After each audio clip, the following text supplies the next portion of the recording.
Мамлекеттик ооруканалардын бөлүм башчылары четинен кызматтан алынып баштады. Учурда Ош облустар аралык ооруканасында 4 бөлүм башчы кызматынан кол жууган. Ага оорукана жетекчилеринин жеке клиникаларда иштөөсүнө тыюу салган мыйзам негиз болгон. Кызматтан бошогондор жеке клиникаларды ачып иштетип келишкендиги аныкталган. Деген менен бул жагдайлар кадр тартыштыгын андан бетер күчөтүүдө дешет. Биздин бөлүм ооруканада 40тан ашуун бөлүм бар. Анын ичинен ушул жүрөк кан тамыр хирургиясында, ревматология бөлүмүндө жана клиникалык лаборатория бөлүмүнүн бөлүм башчылары ошол жеке менчик клиникаларда кошо иштешкен. Ошол бөлүмдүн башчылары бирөөсү тапшырса, толугу менен экөө бөлүм башчылык тапшырып, катардагы врач болуп эмгектенип жатат. Төрөт стационарынан дагы бир бөлүм башчы кызматын тапшырды.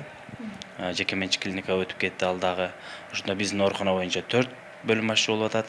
Андан сырткары ушул талап күчөп, коррупция боюнча мыйзам дагы 1-январдан баштап күчүнө кирген, аны билесиздер. Ошондон бери дагы врачтардын жумуштун тапшырганы мындай көбүрөөк байкалып атат. Аталган мыйзам күчүнө киргенден бери оорукананын жетекчилери бөлүм башчыларына карата көзөмөл күчөтүлүп жатыптыр. Ош шаардык ооруканасында бир учурда 2 жерде иштеген же жеке клиникаларды ачып иштеткен фактылар аныкталган эмес. Бирок катардагы дарыгерлер арасында жеке менчик клиникаларда иштегендер бар. Ага мыйзам жол берет дешет. Ушул учурда мына шаардагынан башка мен санын билбейм, бир канча жеке медицина мекемелери иш алып барышат. Дарыгерлер дагы параллельно, мисалы үчүн бизде ночто иштесе, биздин ооруканада дарыгер болуп, ал жакта ушу күндүз күнү дарыгер болуп иштеген учурлар да болот. Ар кандай да, себеби өзүңүздөр билесиздер, айлык акы аз. Аны үй бүлөнү багыш керек, квартираны болуш керек. Ошого аларда да көйгөй бар да.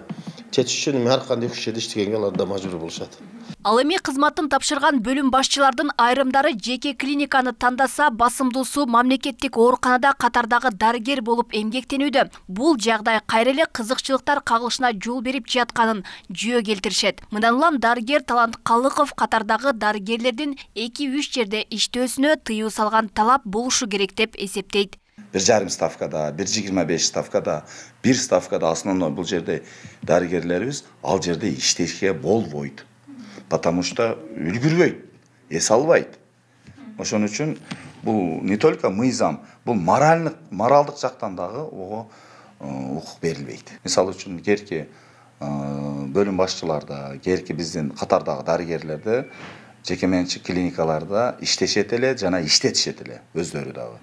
Бүгүнкү күндө не только жеке клиника, керки биздин катардагы дарыгерлер мугалимдик кесип менен мединституттарда иштешет. Кафедраны алкалап заведовать этишет, керки катарда. Азыр ошолордун ставкалары бизде кыскарып, даже почти что толугу менен өтүп атышат. Ар ким өзүнүн кайсы жерде негизги иши болгон болсо, ошол жакка кетип атышат. Буга чейин мамлекеттик ооруканаларда кезек көптүгүн шылтоо кылып, бейтаптарды жеке клиникаларга буруп кеткен учурлар кездешкен. Алсак улуттук онкология борборуна оор дарт менен кайрылгандар оорукананын жетекчисинин жеке клиникасында операция болуп турушканы аныкталган. Эми бул жагдайлар мыйзам менен ооздукталышы туура дешет. Жок, ал өзүн именно ошо өзүнкүнө жөнөтүп, андай кылган бул туура эмес бул. Андай болбойт, ага каршымын мен деле. Мыйзам чегинде болуш керек да, бар жок. Мыйзамда андай нерсе жок да. Мамлекет ошону карайт турбайбы, ошо туура эле, мен кошулам ошондой да.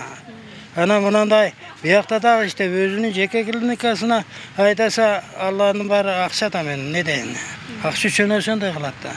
Себеби бул мамлекеттик эле себеби келсең ошолдой частный клиникаларга жөнөтүп коет. Өздөрүнө караштуу. Анан мен ойлойм, мамлекеттик болгон жакшы болот. Учурда оорукана жетекчилеринин айлыгы орто эсепинен 20-25 миң сом, ал эми бөлүм башчыларынын айлыгы орто эсепинен 30 миң сомго чейин. Бүгүнкү күндө өлкө боюнча жалпысынан 193 мамлекеттик оорукана бар. Алмагүл Эрке, Байгызы, Адилбек Абдакимов, Ош ТВ.